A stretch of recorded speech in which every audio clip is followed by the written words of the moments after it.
दोस्तों नमस्कार। दोस्तों ये बैठक किसानों को परखने के लिए थी। ये बैठक किसानों के इरादों को जानने के लिए थी। ये बैठक किसानों की ताकत को समझने के लिए थी। ये बैठक उन राजनीतिक लकीरों को पढ़ने के लिए थी जिसका अंदेशा सत्ताधारियों को लगने लगा है कि आने वाले वक्त में कोई राजनीतिक भूचाल किसानों के जरिए इस देश में तो नहीं आ जाएगा।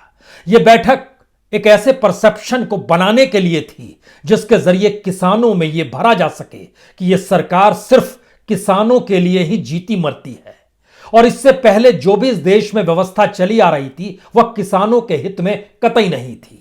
जो भी जोड़ घटाव हिसाब जिस भी तरीके से करने हैं उसके लिए बकायदा एक स्क्रीन पर प्रेजेंटेशन लगातार दिया जा रहा था।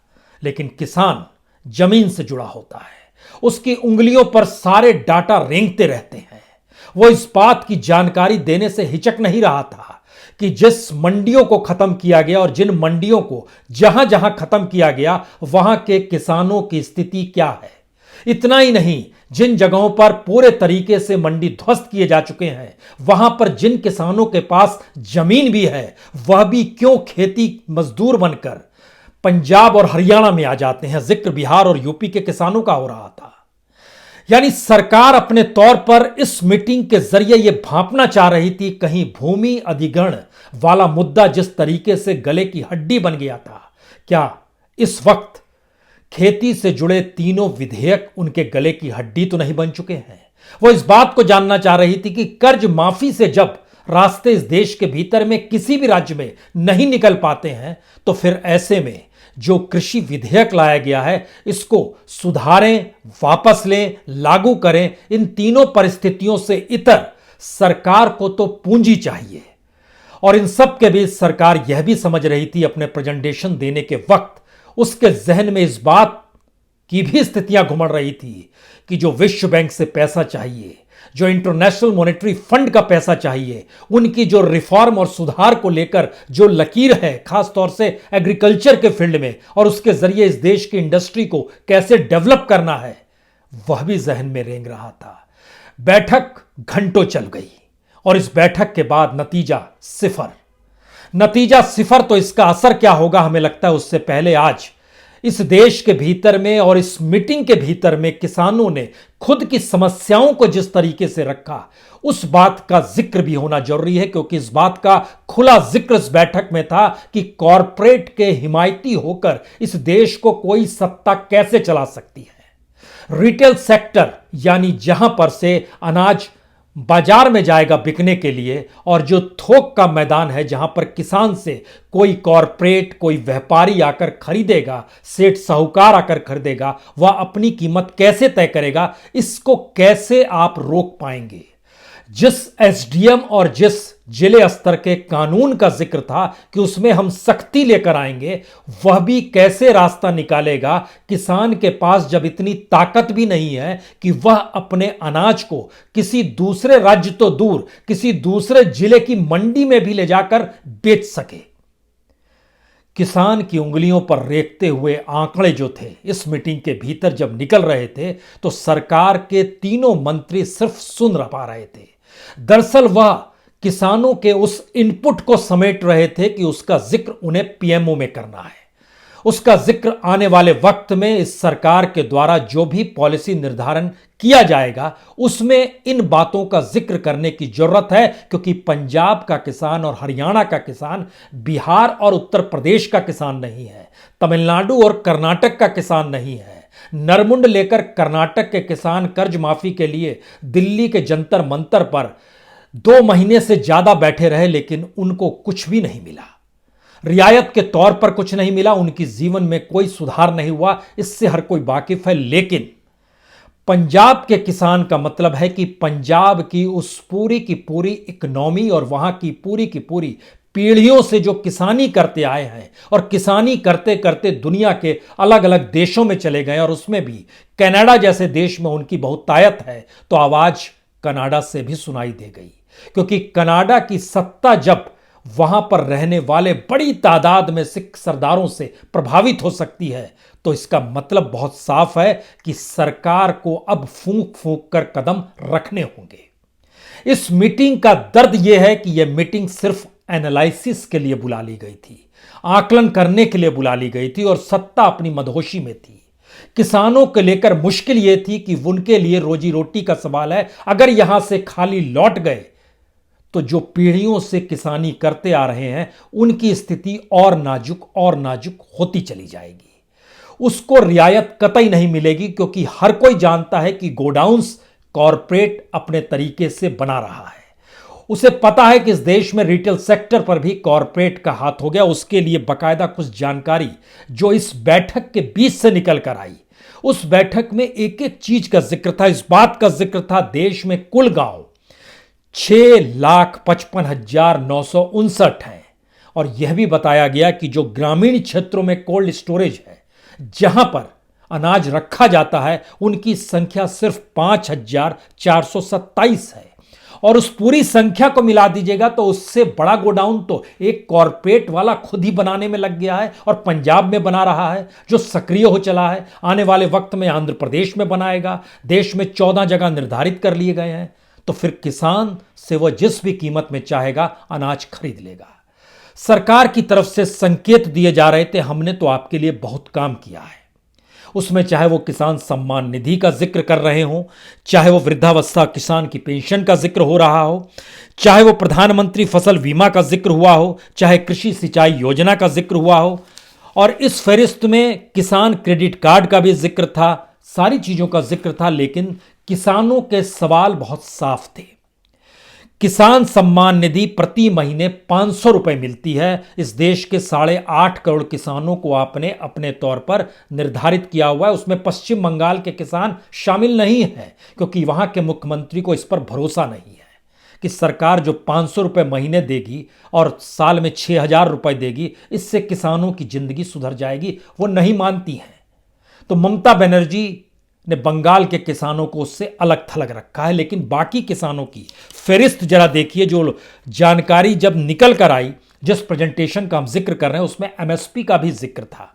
लेकिन एमएसपी को कोई लेकर यह प्रेजेंटेशन में कतई जिक्र नहीं था कि उसमें पशुधन से कितनी कमाई होती है, उसमें मजदूरी करके कितनी कमाई होती है, और उसमें जो फसल से कमाई होती है वो फसल की कमाई सिर्फ 40% होती है। बाकी 60% तो मजदूरी और पशुधन या अन्य जगहों पर जो बेचा जाता है, कुछ भी सामान मजदूरी की जाती है, उसकी कमाई होती है। इन बातों का प्रेजेंटेशन में कतई जिक्र नहीं था।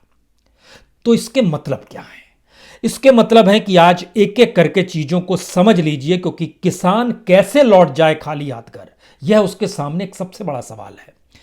हर कोई जानता है, किसानों का जिक्र भी हुआ कि किसानों की आय प्रतिदिन औसत इस देश में 214 रुपए है प्रतिदिन की आय, और 207 रुपए खर्च हो जाते हैं। औसत अगर खर्च मान रहे हैं पूरे देश के किसान परिवारों में, जो गरीबी की रेखा से नीचे भी हैं, और पंजाब के किसान जो सबसे रईस भी हैं, जिसमें उनकी 601 रुपए प्रतिदिन की आय पंजाब के किसानों की बैठती है।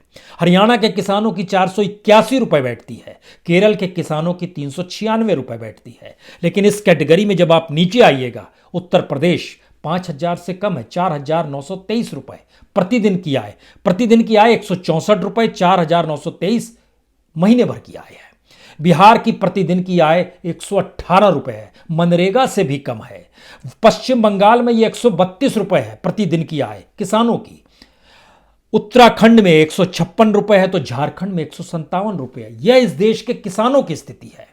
सवाल है जो आय बताई जा रही है और जिस प्रेजेंटेशन को रखा गया, यह कहकर बताते हुए कि किस तरीके से आप अब खुले तौर पर बाजार में बेच सकते हैं, उसकी काट भी किसानों के पास इसी बैठक के भीतर थी। किसानों ने अपने तौर पर जब बताना शुरू किया कि आप जिन बातों का जिक्र कर रहे हैं, उन बातों में जो आपने अलग अलग योजनाओं का जिक्र किया है, पहले उसको भी समझ लीजिए। आपने जिक्र किया है किसान सम्मान निधि। किसान सम्मान निधि का डाटा बतलाता है कि जैसे आप पंजाब के 22 लाख किसानों को किसान सम्मान निधि देते हैं, लेकिन पंजाब में दिया जाना चाहिए था वो लगभग 80 लाख किसानों को, आपका वो भी पैसा नहीं पहुंच पाता है। हरियाणा में 14.5 लाख से भी कम किसानों को मिलता है 2,000 हर 4 महीने पर, यानी 6,000 साल में। वह भी लगभग आपको 80 लाख लोगों को, 80 लाख किसानों को देना था। राजस्थान में 52 लाख किसानों को दिया जाता है। राजस्थान में भी आंकड़ा तकरीबन 85 लाख का है। गुजरात में 48 लाख किसानों को दिया जाता है। आंध्र प्रदेश में 51 लाख किसानों को दिया जाता है। सरकार का आंकड़ा था कि हम कैसे किसानों को रियायत देते हैं। जवाब में जो चीजें निकल कर आ रही थी कि किसान सम्मान निधि 500 रुपया महीने का देते हैं। वृद्धावस्था पेंशन किसानों को जो 60 की उम्र पार कर चुका हो, हर महीने आप ही के हिसाब से 250 रुपए दिए जाते हैं। जिंदगी कैसे चलेगी। प्रधानमंत्री कृषि सिंचाई योजना जो आपने 1 जुलाई 2015 को ऐलान किया था, वो 5 साल के बाद आज की स्थिति में उसमें 50,000 करोड़ का आपने बजट भी रखा था। लेकिन स्थिति क्या है। सरकार की तरफ से कहा गया सिंचाई की देखिए इतनी व्यवस्था की गई है, इस रूप में किया गया है, लेकिन आंकड़े बता रहे हैं कि इस देश के भीतर में लगभग कुल खेती की जमीन जो किसानों ने ही जानकारी दी 14 करोड़ 20 लाख हेक्टेयर जमीन पर इस देश में खेती होती है। इस 14 करोड़ 20 लाख में से 7 करोड़ 38 लाख हेक्टेयर जमीन बरसात पर निर्भर है। इस देश में सिंचाई व्यवस्था नहीं होती है, यानी 52% बरसात पर निर्भर है। तो आपने कौन सा इंफ्रास्ट्रक्चर क्रिएट किया है। जो 22% इसके अलावे है, लगभग 3 करोड़ 12 लाख हेक्टेयर, यहां अधूरी सिंचाई व्यवस्था है। पूरी तरीके से कहीं पानी नहीं है, कहीं सिंचाई की कोई व्यवस्था नहीं है, एक इंफ्रास्ट्रक्चर पे काम हो रहा है। इसका मतलब बहुत साफ है कि जो आपकी तरफ से अभी तक काम हुआ है वो सिर्फ 26% पे ही सिंचाई व्यवस्था का काम हुआ है। तो वो 50,000 करोड़ का जो बजट था उसका क्या मतलब था। तो आप कैसे मानकर चलेंगे कि अनाज की लागत कम हो रही है, फसल उगाने की लागत कम हो रही है। खेल तो उल्टा हो रहा है। प्रधानमंत्री फसल बीमा जो 18 फरवरी 2016 को जिक्र की, उसमें किसानों की राय थी कि आप लोगों ने जो जिस व्यवस्था की हुई है मोबाइल से जानकारी कीजिए। अगर इस टेक्नोलॉजी के साथ आप जीवन चला रहे हैं और जो स्थिति है उसमें पहले बरस में लगभग 5 करोड़ 80 लाख किसानों ने रजिस्ट्रेशन कराया था। आज की तारीख में वो घटते घटते 2 करोड़ पे क्यों आ गए हैं। क्योंकि आप सिर्फ ऐलान कर रहे हैं, चीजें इंप्लीमेंट नहीं होती है, तो भरोसा कैसे किया जाए। उसके बाद का जिक्र और महत्वपूर्ण था। यह बहुत साफ था कि किसान क्रेडिट कार्ड जो बनाने का जिक्र आपकी तरफ से, इसके लिए तो बैंकर्स को सुविधा शुल्क चाहिए। जो बैंक में बैठे हुए हैं उस करप्शन को तो आप रोक नहीं पाए। आप कह रहे हैं एसडीएम के पास जाइए, शिकायत कीजिए। जो क्रेडिट कार्ड किसानों के लिए बनाया गया उसमें भी बैंकर्स को एक सुविधा चाहिए, सुविधा शुल्क उसको कहा जाता है। गन्ना किसानों का दर्द भी निकल कर आया कि उनको तो पर्ची दे दी जाती है, मिल मालिकों को जरूर रियायत और सुविधा दे दी जाती है, पैकेज हो जाता है, लेकिन उनके हाथ में सिर्फ पर्ची रहती है। कब रियायत मिलेगी, कब सुविधाएं मिलेंगी, कोई नहीं जानता है। कैसे भरोसा किया जाए। इतना ही नहीं, जिस प्याज की कीमत बढ़ी हुई है, प्याज को बेचा गया है खेत में से 59 पैसे से लेकर 3.5 रुपए किलो तक, लेकिन मार्केट में वो 50-60 रुपए किलो बिक रहा है। प्याज क्यों बिक रहा है। मक्के का एमएसपी जो है वो 1850 रुपए है, लेकिन बिहार और मध्य प्रदेश में 1020 रुपए से 1200 रुपए के प्रति क्विंटल बिक रहा है। कैसे माना जाए कि एमएसपी लागू हो रहा है। जो लागत आती है वही 1213 रुपए प्रति क्विंटल पे आती है और लागत से भी कम बेचना पड़ रहा है। और आप कह रहे हैं कि एमएसपी को लेकर कानून अपने तौर पर काम करेगा। अभी की स्थिति यह है, तो हम तो चाहते हैं कि अभी की स्थिति को सुधारा जाए। यह किसानों का जिक्र है और सरकार कह रही है कि पहले की स्थिति गड़बड़ थी, अब स्थिति ठीक हो गई। यह स्थिति में लगातार डामाडोल स्थिति है। इतना ही नहीं, जिक्र तो मूंग दाल तक का हुआ। मध्य प्रदेश के इलाकों में, होशंगाबाद के इलाके में जो दाल बहुत होती है, उस दाल की कीमत लागत से भी कम में बेचनी पड़ती है। एमएसपी तो दूर की बात है, मूंग की दाल की एमएसपी 7,196 रुपए है, जो 2020-21 के लिए निर्धारित की गई। मध्य प्रदेश में ही यह 3600 और 3800 क्विंटल में बिक रही है, 3800 रुपए में क्विंटल बिक रही है, यानी आधे की स्थिति में आ रही है। फलों की स्थिति का जिक्र, अंगूर 10 रुपए केजी बेचना पड़ता है। जो फूल की खेती बर्बाद हो गई इस दौर में, उसकी कोई मुआवजा नहीं मिला, कोई है ही नहीं मुआवजा देने वाला। और इन सब के बीच जब आप सिंचाई की व्यवस्था नहीं करते हैं तो डीजल की कीमत 18 रुपए इसी दौर में बढ़ी है। इसका मतलब है कि प्रति एकड़ लागत जो है वह 1600 रुपए बढ़ गई। यह डाटा किसानों की उंगलियों पर रेंग रहा है।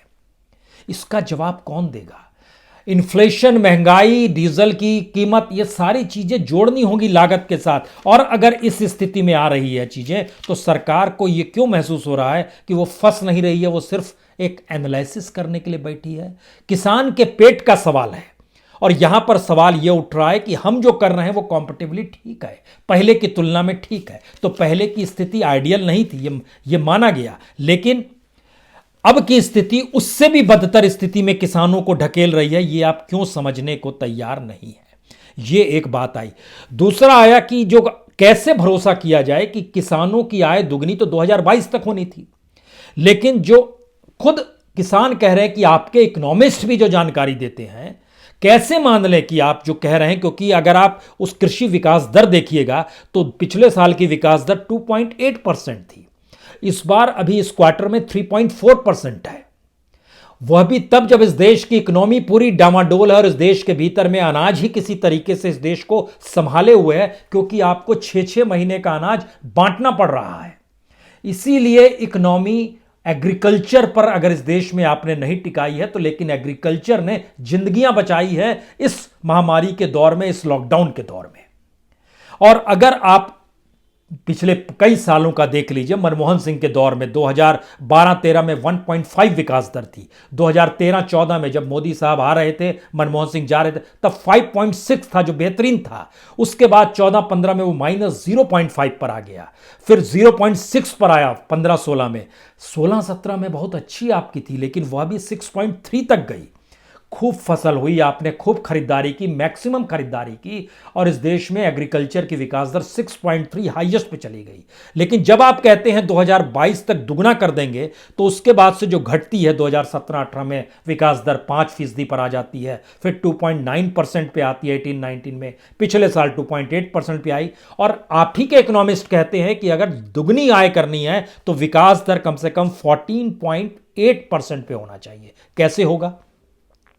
इसके लिए आपके पास पैसा है क्या उसके इंफ्रास्ट्रक्चर को मजबूत करने के लिए? और जब आप एमएसपी को ही हटा रहे हैं और आप एक ऐसी स्थिति में बढ़ते चले जा रहे हैं कि एफसीआई के गोडाउन्स, जिसमें इस देश के भीतर का लगभग 20% अनाज फिर भी रखा जाता, वह भी तो धीरे धीरे प्राइवेट गल्ले में तब्दील कर दिया जाएगा, उसमें आप कैसे किसानों का हित मान रहे हैं? यह भी सवाल निकल कर आया।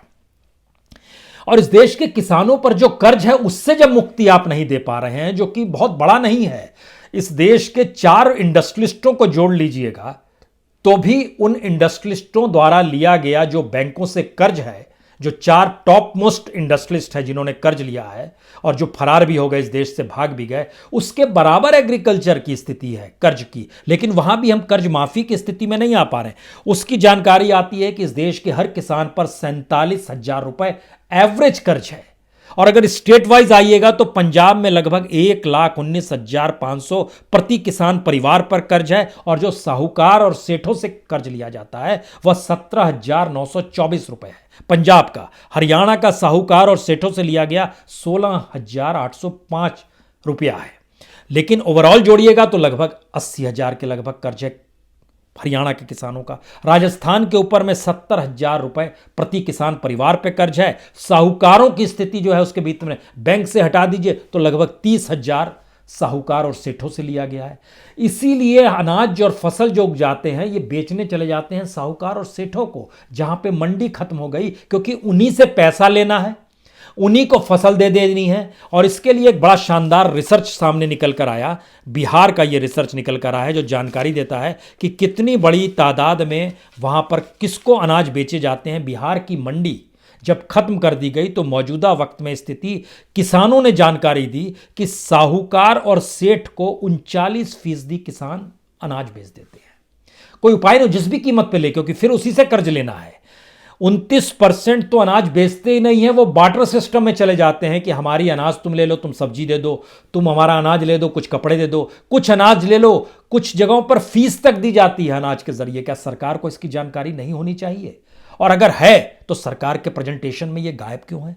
सिर्फ 6% ऐसे हैं जो कि राज्य सरकार अनाज बिहार में खरीदती है किसानों से, सिर्फ 6%। और 18% ऐसे हैं जो खुले बाजार में अनाज बेचते हैं। लेकिन उन 18% बिहार का जिक्र कर रहे हैं, 18% किसानों के पास भी जो एमएसपी होती है वह रकम नहीं मिलती है। स्थिति इतनी भयावह है कि 1,000 रुपए क्विंटल के हिसाब से भी धान नहीं बिक पाता है। अब आप क्या करेंगे? आपने इसका आपने जिक्र क्यों नहीं किया? और इन स्थितियों के आगे अब निकलिए। जब ऐसी स्थिति के भीतर में फंसा हुआ है देश, तो आपके प्रेजेंटेशन में उन बातों का जिक्र क्यों नहीं? आप कह रहे हैं बिचौलिए खत्म हो जाएंगे। इस देश के भीतर में लगभग 6000 एपीएमसी है जिसको आप खत्म कर रहे हैं, और उसमें से 2000 एपीएमसी जो है वह सिर्फ पंजाब में है, और पंजाब और हरियाणा को मिला दीजिएगा तो 50% एपीएमसी सिर्फ इन्हीं दो राज्यों में। यह फैक्ट है। तो इन राज्यों के किसान अगर आंदोलनरत हैं तो क्या वो लौटे जब अपने घर बिना किसी परिस्थिति समझौता किए हुए, और आप उसमें कोई बदलाव नहीं करेंगे जो कानून आप ले आए हैं, तो इनके पास आने वाले वक्त में बचेगा क्या? और जो आड़ती हैं, जो 1 लाख से ज्यादा आड़ती हैं, आपने कहा हमने खत्म कर दिया, बिचौलियों को खत्म कर दिया। लेकिन बिचौलिया वो स्थिति में लाता है जिसका जिक्र तो पार्लियामेंट में सुषमा स्वराज ने कहा था कि असल एटीएम किसानों के लिए तो आड़ती ही होते हैं। तो हमारी इकोनॉमी जो ग्रामीण की इकोनॉमी है, उसको क्या दिल्ली के लोक कल्याण मार्ग में या लुटियंस की दिल्ली में या जिस विज्ञान भवन में आधुनिकतम टेक्नोलॉजी और शानदार टेबल के चारों तरफ बैठ के बैठक हो रही थी, उसकी जानकारी नहीं है कि इस देश में एग्रीकल्चर इकोनॉमी और किसान का परिवार कैसे जीता है और कैसे उसकी इकोनॉमी काम करती है? उसमें बैंक का योगदान, सिवाय इसके कि कुछ कर्ज देने के बाद बकरी तक को उठा कर ले जाना, गाय को उठा कर ले जाना, बैलों को उठा कर ले जाना, फोटो को चस्पा कर देना कि आपने पैसा नहीं लौटाया है, सामाजिक तौर पर बड़ी बुरी परिस्थिति में लाना, क्या इसकी जानकारी सरकार को नहीं है? और अगर नहीं है और अगर है, दोनों परिस्थितियों में देखिए, अगर होती तो प्रेजेंटेशन में इस बात का जिक्र होता कि आप लोग इतने दबे परिस्थिति में हैं तो हम उसके लिए कुछ रियायत देंगे। क्योंकि सरकार जिस न्यूनतम मूल्य का जिक्र कर रही है, उस न्यूनतम मूल्य के साथ किसानों की कमाई का आंकड़ा जो इकोनॉमिक सर्वे के जरिए निकल कर आता है, वो इतना भयावह है। इकोनॉमिक सर्वे कहता है इस देश के 17 राज्य, जी 17 स्टेट ऐसे हैं जहां पर किसानों की कमाई प्रतिदिन की जो है 57 रुपीज है, 57 रुपए है। कल्पना के परे है ये। इकोनॉमिक सर्वे में अगर इस बात का जिक्र है तो इस बात को सरकार के प्रेजेंटेशन में क्यों नहीं आ पाती है? और सरकार इन बातों को क्यों नहीं रख पाती है कि गलती हो रही है? उल्टे सरकार एक ऐसी परिस्थिति को क्रिएट करना चाह रही है कि जो किसान खेती छोड़ने के लिए मन बना रहा था, वो मजबूरी वश अब खेती ही छोड़ दे, क्योंकि वहां पर आय है नहीं, आपको उसके साधन बढ़ाने नहीं है। और जो किसान अपने तौर पर हरित क्रांति के बाद से, खासतौर से पंजाब, हरियाणा और पश्चिमी उत्तर प्रदेश का किसान जो सबसे ज्यादा आंदोलन में इसमें शरीक हुआ है, उसके भीतर का दर्द यह है कि हम दोबारा एक ऐसी परिस्थिति में आ जाएंगे जहां खेती करना शायद जिंदगी की सबसे बड़ी त्रासदी में शामिल ना हो जाए, तो फिर आने वाली पीढ़ियों को हम कैसे पढ़ा पाएंगे? आपने कोई ऐसा सिस्टम ही नहीं बनाया है कि किसान के परिवार का निकला हुआ बच्चा इस देश में फ्री में एजुकेशन ले सके। किसान का बच्चा मिड डे मील के लिए जाता है, स्कूल में 8वीं तक जाता है, और उसके बाद जो ड्रॉप आउट है वो 52% तक है। अलग अलग जिलों में 52% तक ड्रॉप आउट 8वीं के बाद इसलिए हो जाता है क्योंकि उसके बाद कोई साधन, और जहां पे सरकारी स्कूलों में बच्चे पढ़ पाते हैं वहां पढ़ाई नहीं होती है। खुद सरकार की जानकारी निकल कर आती है कि वहां पढ़ाने वालों की परिस्थिति और उनकी जो ज्ञान है वो शायद ऐसा ज्ञान है कि अगर वो 9वीं में पढ़ रहा है तो उसको 5वीं का ज्ञान नहीं है। तो आप क्या करेंगे? यानी आपने कोई इकोनॉमी का स्ट्रक्चर बनाया नहीं है। और जब हम इन बातों का जिक्र कर रहे हैं तो सही बात यह है कि सरकार के पास परिस्थिति इकोनॉमिकली इतनी नाजुक हो चली है कि वो चीजों को संभाले कैसे वो नहीं जानती है। खुद किसानों ने जानकारी दी कि इस दौर में बीज की कीमत बढ़ गई है। किसानों ने जानकारी दी कि ट्रैक्टर का एक चक्का अगर फट जाए, उसको बदलवाने निकल जाए तो उसमें जितनी जीएसटी ली जाती है वो जीएसटी तो आपने कम कर दी होती, जीएसटी भी उसमें हम भरने की स्थिति में नहीं आते हैं। स्थिति इतनी नाजुक है, नया चक्का नहीं ले पाते हैं। पुराने किसी चक्कों के जो गांव गांव खेड़े खेड़े होता है वहां से कोई पुराना चक्का मिल जाए, इस स्थिति में आ गए हैं। जो फसल के जो वाजिब दाम हाथ में तो आते नहीं है, उल्टे फसल की लागत जब बढ़ गई है, उस पे जो पैसा लगता है वो जब बढ़ गई है तो हमारे ऊपर कर्ज का दबाव बढ़ते चला जा रहा है, क्योंकि फसल तो उपजानी है, जिंदगी में कोई दूसरा ऑप्शन नहीं है। तो एमएसपी भी अगर आप नहीं देंगे तो ये कर्ज का दबाव और डुबा देगा। और जो भंडारण की स्थिति है उसकी जानकारी आंकड़ों से तो बता ही दी गई। और भंडारण की स्थिति अगर कॉरपोरेट के पास रहेगी, खरीद की छूट कॉरपोरेट को रहेगी, तो वो अपने लिहाज से आएगा और बोलेगा हमको इस बार ये अनाज चाहिए। और उसमें एक किसान ने पुणे के बारे में जानकारी भी दी कि किस तरीके से वहां पर अंगूर की खेती उसको वाइन बनाने के लिए किया गया, और वाइन के लिए अंगूर को जब उपजाया जाने लगा तो 4 साल के बाद वाइन वालों ने कहा कि अब हमको ये अंगूर नहीं चाहिए। तो उस जमीन में बंजर की स्थिति आ गई कि वो दोबारा उस अंगूर को नहीं उपजा सकता है जो बाजार में बेचा जा सके।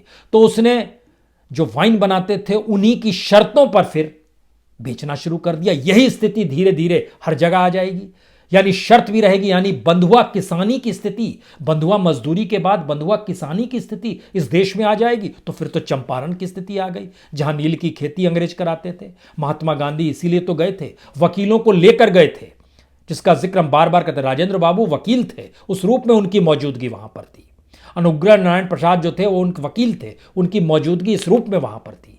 यह समझना होगा कि किस रूप में अब आंदोलन करने वालों को अपने साथ एक ऐसी टीम को रखना होगा जो सरकार की पॉलिसी को ट्रांसपेरेंट तरीके से बतला सके कि आप जिन पॉलिसीज को अपना रहे हैं, या जिसके जरिए सपने दिखा रहे हैं, या जिसके जरिए पूरे देश का जिक्र कर रहे हैं, या फिर अपनी पॉलिसीज के ऊपर जो नेशनलिज्म का मुलम्मा चढ़ा रहे हैं, यह सारा झूठा और फरेब है।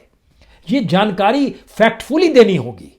किसान अपने तौर पर सक्षम है, इससे कतई इनकार नहीं है, लेकिन उसके बावजूद भी सरकार और उसके जो इकोनॉमिस्ट हैं, जो शायद ना तो जमीन पर कभी चल पाए हैं, खेती की जमीन पर, ना वो सामान को देख पाए हैं कि कौन सी फसल जमीन के नीचे होती है, कौन सी फसल जमीन के ऊपर होती है, इसका ज्ञान भी शायद नहीं होगा। लेकिन एग्रीकल्चर इकोनॉमी को उस इंडस्ट्रियल इकोनॉमी के पैमाने के साथ जोड़ना चाहते हैं जिसमें जोड़ घटाव की स्थिति आ जाए।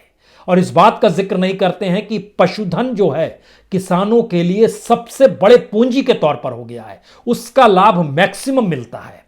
पंजाब और हरियाणा के अलावे तमाम राज्यों में पशुधन ही सबसे बड़ी पूंजी है, और उसके बाद की सबसे बड़ी पूंजी मजदूरी है। मजदूर के तौर पर किसान खुद को तब्दील कर लेता है, तब वो जिंदा रह पाता है। इस स्थिति में चीजें आ गई हैं। और जो सम्मान निधि दी जाती है उस पर भी स्वामीनाथन फाउंडेशन ने कहा था अब 6,000 रुपए क्या देते हैं भिखारी की तरह, 15,000 रुपए दीजिए। अलग अलग राय थी। 6,000 यानी 500 रुपए महीने देकर आप किसे बताना चाहते हैं? आपके 500 रुपए में तो यहां पर जो आप पानी बांट रहे हैं उस पानी की कीमत भी उससे ज्यादा है। तो दिल्ली में बैठकर इस देश की ग्रामीण समझ को डेवलप कैसे हो, और इस देश की इकोनॉमी के भीतर में एग्रीकल्चर इकोनॉमी को अगर पूरे तरीके से इसलिए ध्वस्त करना है कि वो आज़ादी का वक्त था जब एग्रीकल्चर पर देश टिका था, तब 60% जीडीपी में योगदान था, आज तो सिर्फ 14% है। तो इसका दूसरा सच यह भी है कि उस समय जितनी बड़ी तादाद एग्रीकल्चर पर निर्धारित थी या उस पर आश्रित थी, आज भी उतनी ही बड़ी तादाद एग्रीकल्चर पर निर्भर है। इस देश का लगभग 72% हिस्सा जनसंख्या जो है वो खेती पर ही निर्भर है, उसी के जरिए उसका परिवार चलता है। तभी तो जब एग्रीकल्चर की परिस्थिति को प्रवासी मजदूर अपने इंडस्ट्री में मजदूरी करके जब छोड़ के निकला तो वह ये सोच कर निकला था वहां जाएंगे तो अपने उपजाएंगे, अपने खाएंगे, कम से कम चावल तो मिल जाएगा, आटा तो मिल जाएगा, रोटियां तो बना लेंगे। यहां तो वह भी नहीं है। तो एक ऐसी क्राइसिस है इकोनॉमी की, उस क्राइसिस में सरकार एग्रीकल्चर की परिस्थितियों से चीजों को कहीं कहीं अपने लिए अनुकूल करना चाहती है और अपनी इकोनॉमी को साधना चाहती है, क्योंकि आईएमएफ और वर्ल्ड बैंक का दबाव एक काम कर रहा है कि आपको रिफॉर्म करने हैं और रिफॉर्म के जरिए चीज़ों को संभालना और समझाना है। मतलब कमाल की स्थिति है। स्थिति इस देश के भीतर में क्या हो गई, ये सही है कि इससे पहले की सरकारों ने भी इस देश के किसानों की तरह अनदेखी की है। 1951 में 7 करोड़ घर थे किसानों के, आज की स्थिति में 12 करोड़ घर हैं किसानों के। उस समय मजदूरों के घर जो थे वो लगभग 3 करोड़ थे, आज की स्थिति में लगभग 15 करोड़ हैं मजदूर जो खेती से जुड़े हैं। मजदूरों की तादाद इस देश में बढ़ती चली जा रही है। तो ऐसी स्थिति में आखिरी सवाल सिर्फ इतना ही है, सरकार जिस इकोनॉमी को पाल पोस रही है उसका आंकड़ा एक जीएसटी का आज ही आया है। दिल्ली में जीएसटी -15% चली गई, उत्तर प्रदेश में -3% चली गई, बिहार में -12% जीएसटी चली गई है जो कलेक्शन हुआ है, महाराष्ट्र में -6% चली गई है, कर्नाटक में -1% चली गई है। पिछले महीने में जीएसटी कॉम्बिनेशन जो था जिसमें सीजीएसटी था, एसजीएसटी था, आईजीएसटी था, नहीं सेंट्रल स्टेट और integrated goods and service tax जो था, और इसके अलावा सेस भी था, पिछले महीने की तुलना में भी 192 करोड़ रुपए कम हो गए हैं। तो आपकी अपनी इकोनॉमी ध्वस्त है, आप उसको संभाल पाने की स्थिति में नहीं आ पा रहे हैं, तो फिर भी आप किसानों को परखने के लिए मीटिंग करते हैं। अगले एपिसोड में बात होगी अब किसान करें क्या। बहुत बहुत शुक्रिया, बहुत बहुत शुक्रिया।